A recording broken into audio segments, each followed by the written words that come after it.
Hey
everyone, in this video I'll be reviewing the T238 V2 Timed Grenade and the Gel Ball Claymore.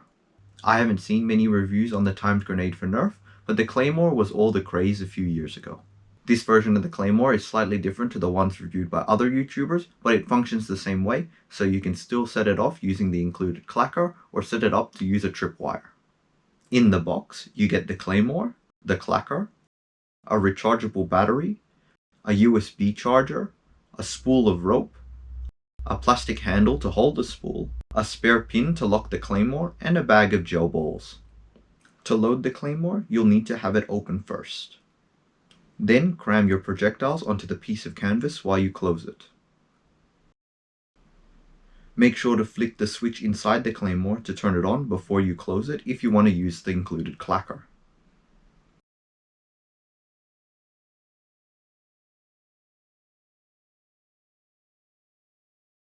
I tested the Claymore with both half-length darts and rifle rounds. I could comfortably fit 6 rifle rounds into the Claymore with minimal hassle while trying to close it. You could use 7 or 8 rifle rounds, but it's a bit of a struggle to get the Claymore closed, and I had it explode on me a few times while trying to set it up. I was able to easily fit 9 half-length darts into the Claymore, and you probably could fit more if you're okay with squishing your darts. The only difference I can see between this Claymore and the older ones is that the legs are now made of metal, which makes them more durable than the plastic ones. However, the legs no longer use screws and instead use bolts which can't easily be tightened. Another thing to note about the Claymore is that the front legs are fixed at a 90-degree angle to the bottom of the Claymore. This means you can only really angle the Claymore upwards, and the only way to have it standing up parallel to the ground is to shove the legs into the ground. I wouldn't say this is much of a deal breaker since the Claymore should be angled up most of the time to give most range and to aim at center mass of your target. From my testing using both half-length darts and rifle rounds, the Claymore will shoot them about 10 meters with a 45-degree incline. Now onto the main attraction, the T238 V2 Timed Grenade.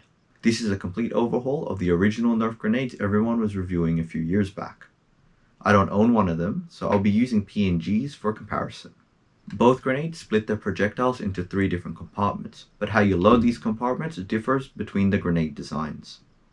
For the original, you need to load the projectiles into the compartments while resetting the grenade. This can be a bit annoying since you need to stop the flaps from springing open while loading the grenade.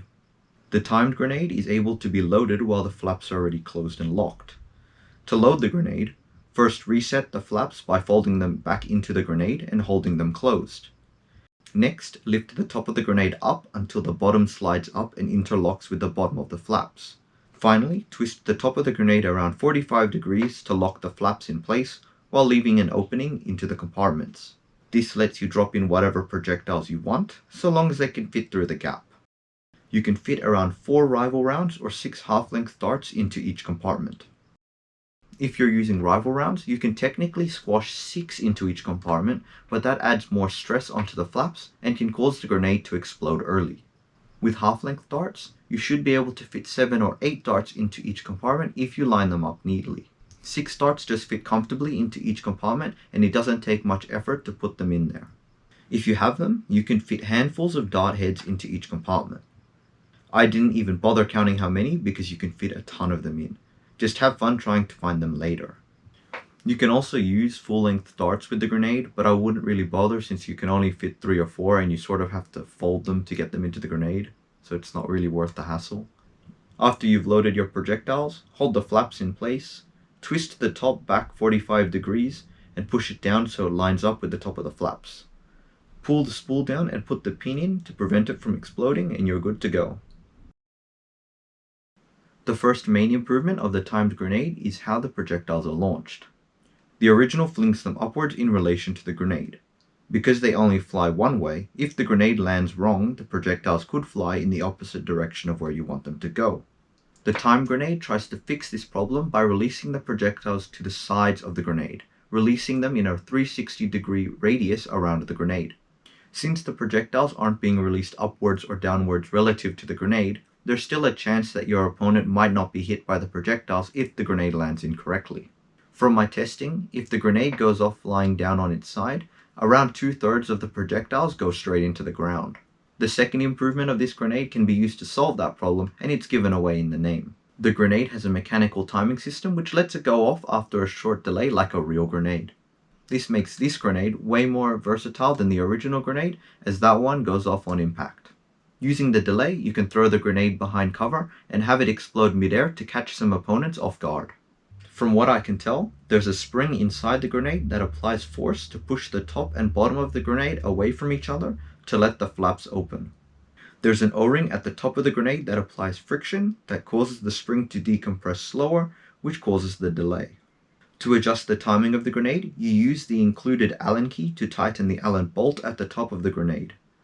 Loosening it all the way will obviously make the grenade explode immediately. I'd cap the delay to around 7 seconds, as the tighter you make the screw, the more stress is put onto the plastic piece, which can cause it to break. I was given spare O-rings, but not a spare plastic piece, so I don't want to end up breaking it and having a grenade that only goes off in my hand.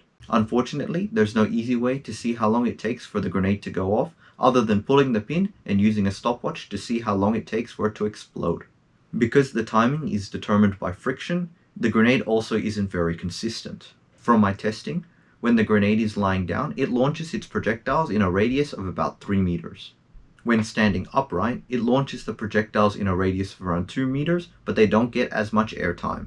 Having the grenade airburst also increases its effective range, depending on how high it is off the ground. Now let's go outside and watch them explode.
Obviously, these are very niche products and aren't going to be very practical in most situations.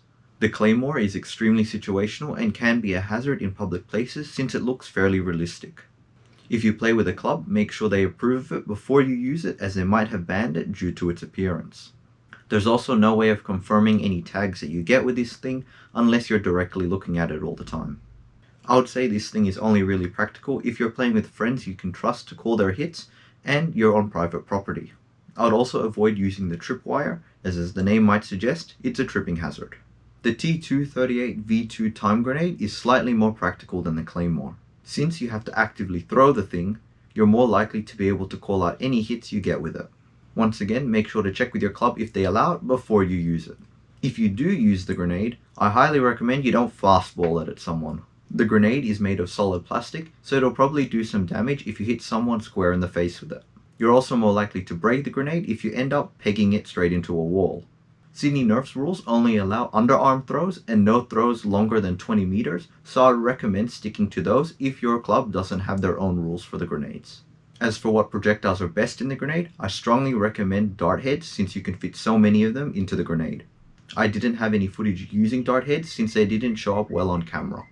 If you don't have enough dart heads or don't want to deal with having to find them later, half-length darts are your next bet. Since you can fit 6 into each compartment, you can fire up to a total of 18 projectiles. Dart type shouldn't matter since they won't be going through a barrel, and whether the darts are old or damaged shouldn't affect how far they fly.